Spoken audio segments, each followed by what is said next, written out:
கொச்சி அருகே கடலில் மூழ்கிய சரக்கு கப்பலில் இருந்து கரை ஒதுங்கிய கண்டெய்னர்களை கொல்லம் துறைமுகத்திற்கு கொண்டு செல்லும் பணி தொடங்கியுள்ளது.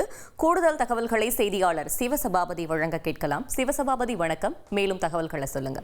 கேரள மாநிலம் கொச்சி துறைமுகத்திலிருந்து 38 நாட்டிகள் மைல் தூரத்துல சரக்கு கப்பல் மூழ்கினதுல கிட்டத்தட்ட ஒரு 640 கண்டெய்னர்கள் இருந்துச்சு. இதுல பாத்தீங்கன்னா 34 கண்டெய்னர் பாத்தீங்கன்னா கொல்லம் கடற்கரையில தற்பொழுது கரை ஒதுங்கி இருக்கு. இதுல பாத்தீங்கன்னா ஒரு கண்டெய்னரை கொல்லத்தினுடைய துறைமுகத்திற்கு எடுத்து செல்லப்பட்டிருக்காங்க. மற்றொரு கண்டெய்னரை கரையில தூக்கி வச்சிருக்காங்க.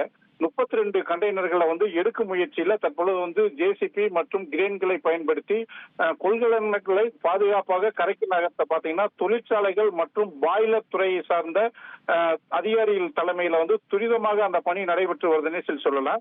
இந்த பணியின் போது பாத்தீங்கன்னா பேரிடர் மேலாண்மை குழு மற்றும் தீயணைப்பு துறையினர், கடலோர காவல் படையினர். என்னோட பிசினஸுக்கு ஜிஎஸ்டி நோட்டீஸ் வந்திருக்கு பாரு.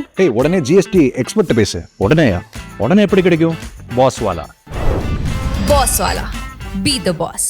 போலீசார், சுற்றுச்சூழல் சுகாதாரத்துறையினர் என பல குழுக்கள் அந்த கண்டெய்னரை அகற்றும் பணியில ஈடுபட்டு இருக்காங்க. இதுவரை மீட்கப்பட்ட அந்த 2 கொள்கலன்களையும் அபாயகரமான பொருட்கள் எதுவும் இல்லை அப்படின்னு சொல்லிட்டு தெரிய வருது.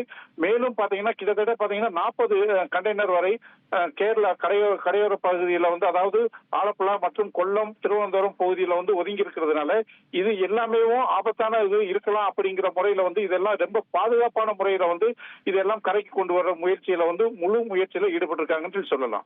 தகவல்களுக்கு நன்றி சிவசபாபதி.